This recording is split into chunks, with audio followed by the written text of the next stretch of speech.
Doctor Anjana, मेरा आपसे सवाल होगा कि बहुत सारी लेडीज़ को स्किन रिलेटेड इश्यूज़ होने लगते हैं, खास करके स्किन में खुजली की प्रॉब्लम बहुत ज़्यादा कॉमन होती है। तो जिन्हें ये प्रॉब्लम हो रही है, उनके लिए आप प्लीज़ बताइए क्या एडवाइस देना चाहेंगी कि इससे कैसे बचा जा सकता है? और अगर खुजली हो रही है तो उस टाइम पे हम क्या करें? तो सबसे ज़्यादा कॉमन कॉज़ तो खुजली का ड्राइनेस होती है। राइट। तो ये देखें कि मॉइस्चराइज़र खूब अच्छे से इस्तेमाल करें। कोकोनट ऑयल यूज़ कर सकते हैं या कोई जो मॉइस्चराइज़र उनको कोई ख़ास पर्टिकुलर ये वाला मॉइस्चराइज़र वर्क्स द बेस्ट ऐसा नहीं है। तो जैसे नहाने के बाद ज़रूर ध्यान रखें कि सिर्फ़ हाथ-पैरों पे ही नहीं, पूरे बॉडी पे, ब्रेस्ट के ऊपर, एब्डोमेन पे। और जब ये सब बढ़ रहा है, जैसे आपने अभी कहा था कि ब्रेस्ट का साइज़ भी बढ़ रहा है, पेट बढ़ रहा है, तो वो उस पे स्किन पे स्ट्रेचिंग और भी ज़्यादा होती है, तो इचिंग बहुत कॉमन है। तो उसको सबसे ज़्यादा तो जो हमारे हाथ में है मॉइस्चराइज़। और दिन में एक ही बार नहीं, दिन में 2-3 बार मॉइस्चराइज़र यूज़ करें, तो उससे उनकी प्रॉब्लम कम होगी। पर कई बार जो हम सिम्पटम्स, कॉमन सिम्पटम्स कहते हैं ना, वो कभी किसी बीमारी का सिम्पटम भी हो सकते हैं, ये ध्यान रहे। तो अगर हमें कॉमन रेमेडीज़ जो जैसे कि मॉइस्चराइज़र भी यूज़ करते हैं, सब करते हैं, उसके बावजूद भी है, तो ज़रूर एक बार मतलब डॉक्टर से एंटीनेटल केयर जब होती है ना, जब रेगुलर केयर होती है, तो उसमें हम ये देखते रहते हैं कि कोई और वजह तो नहीं है ऐसी जो कि हमें सच में एड्रेस करनी चाहिए। इसको कॉमन प्रॉब्लम करके टाल नहीं सकते। ये बात आपने सही कही क्योंकि बहुत सारे लोगों को कोई लिवर ड्यूरिंग प्रॉब्लम होती हाँ, है। हाँ। एग्ज़ैक्टली ड्यूरिंग प्रेगनेंसी बहुत सारी बीमारियाँ भी डेवलप हो जाती हैं, जिसके लक्षण हम अवॉइड कर देते हैं और कह देते हैं कि ये तो प्रेगनेंसी के ही कॉमन सिम्पटम्स है। हाँ, जैसे मैडम ने कहा कि मोस्टली ये नॉर्मल होता है, बट क्या-क्या पैथोलॉजी है, हाइपोथायराइडिज़्म है, अनडिटेक्टेड है, अनकरेक्टेड है, तो भी इसमें हमें ज़्यादा थोड़ी ड्राइनेस होती है। किसी को अर्टिकेरिया हो रहा है या लिवर प्रॉब्लम, जो आजकल हम ज़्यादा देखते हैं, वो मोस्टली सेकंड लास्ट ट्रिमेस्टर के अंत वाले टाइम में होता है या थर्ड ट्रिमेस्टर में मोस्टली कॉमन होता है।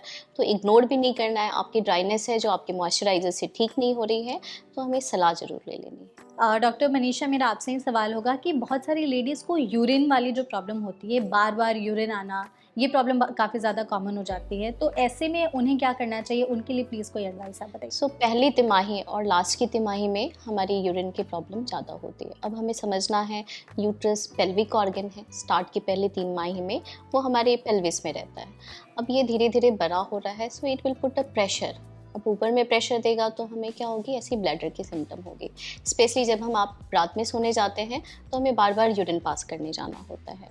अब थोड़ा सा जैसे जैसे यूट्रस और बड़ा होगा तो हमारी ब्लैडर के ऊपर जो हमारी यूरेथ्रा की एंगल होती है उसको भी थोड़ा चेंज कर जाता है ना। तो हम कॉफ करते हैं, स्नीज करते हैं, अब क्योंकि रेसिडुअल यूरिन थोड़ी हमारी रह जाती है तो थोड़ी हमारी लीक भी हो जाती है। लास्ट के अगेन लास्ट ट्रिमेस्टर में बेबी अपना पोजीशन बना लेता है, तो हेड की कंप्रेशन इफेक्ट के कारण हमारी यूरिन की फ्रीक्वेंसी बढ़ जाती है। बट जैसा मैडम कह रहे हैं कि सिंपल भी हो सकता है, ये नॉर्मल भी हो सकता है। पैथोलॉजिकल कब होगा, जब कभी कभी प्रेगनेंसी में हमारी यूरिन में इन्फेक्शन हो जाए या नीचे कोई हमारे वजाइना में कोई इन्फेक्शन हो जाए, तो हम इसको एक बार इग्नोर नहीं करें, एक बार चेक करा लें वेदर दिस इज़ नॉर्मल और नॉट। और नॉर्मल है तो हमें ठीक करना है। ठीक करने का तरीका है कि हम रात में थोड़ा सा शाम के बाद लिक्विड इनटेक थोड़ी कम कर दें, ताकि बार बार जो हमारी नींद ब्रेक होती है वो उतनी ज़्यादा ना हो और हम एक साउंड स्लीप ले सकें।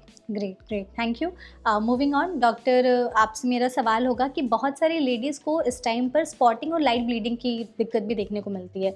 तो कई लोग रिलेट कर लेते हैं कि अगर वहाँ से खून निकल रहा है तो कहीं मिसकैरेज तो नहीं हो गया है। ये प्रॉब्लम काफ़ी ज़्यादा कॉमन है। तो ऐसे में हमें क्या प्रिकॉशंस लेने चाहिए? प्रेग्नेंट लेडीज़ को इस टाइम पे क्या प्रिकॉशंस लेने चाहिए, उसके बारे में बताइए। तो एक तो स्पॉटिंग और ब्लीडिंग प्रेगनेंसी में कभी भी हम नॉर्मल नहीं मानते। पर कभी कभी कुछ केसेस में ऐसा होता है कि प्रेगनेंसी है और जैसे पहले हमने कहा था पीरियड ही नहीं आता, पर उनको पीरियड के दिनों में के टाइम पे कुछ स्पॉटिंग होती है या कुछ 1-2 महीने ऐसा चलता है कि उन्हें पता ही नहीं लगता कि वो प्रेग्नेंट थे, क्योंकि ये हर बार कुछ हर उन दिनों में कुछ स्पॉटिंग हुई, कुछ ब्लीडिंग हुई। और जब हम अल्ट्रासाउंड करके देखते हैं तो बच्चा आराम से नॉर्मल बढ़ता चला जा रहा है। तो उस केस में आप ये कह सकते हैं कि ये थोड़ी सी इम्प्लांटेशन ब्लीडिंग थी या कुछ था ऐसा जो हम इग्नोर कर सकते हैं। पर ज़्यादातर अगर स्पॉटिंग ब्लीडिंग की प्रेगनेंसी में चल रही है तो हमें ये देखना होगा कि क्या कोई कारण है जो पैसेज में हमारे वजाइना में कोई इन्फेक्शन तो नहीं है, सर्विक्स के ऊपर कोई लीजन तो नहीं है। कुछ लोगों को सेक्स के बाद ब्लीडिंग होती है, तो वो भी हमें ये देखना चाहिए कि क्या है। कुछ अभी एक टर्म्स हैं, जैसे एक पॉलिप कहते हैं हम, जब कोई फ्लैशी ग्रोथ सी है से यूट्रस के मुंह पे, बच्चेदानी के मुंह पे, उसके अगर सेक्स होता है तब वहाँ से ब्लीडिंग हो सकती है टच करने से। और बाकी अगर लोकली कहीं, जैसे हम वजाइना, सर्विक्स हम कहते हैं बच्चेदानी के मुंह को, तो अगर वहाँ से नहीं आ रही तो यूट्रस के अंदर से आ रही होगी। और अगर अंदर से कोई ब्लीडिंग आती है तो हम हमेशा ज़्यादा सीरियस मानते हैं उसको, वो किसी मिसकैरेज का एक इंडिकेशन भी हो सकता है, साइन हो सकता है। कई बार थोड़ी ब्लीडिंग बच्चे के लिए बच्चा सह जाता है, क्योंकि बाकी जो उसका सपोर्ट सिस्टम है वो काफ़ी अच्छा है और इतनी सी ब्लीडिंग से उसको कोई नुकसान नहीं हुआ। और कभी कभी ऐसा होता है कि उसको पहले ही ठीक नहीं चल रहा है, मिसकैरेज की राह पे है, और ब्लीडिंग जो हुई है ये उसका मिसकैरेज का इंडिकेशन है।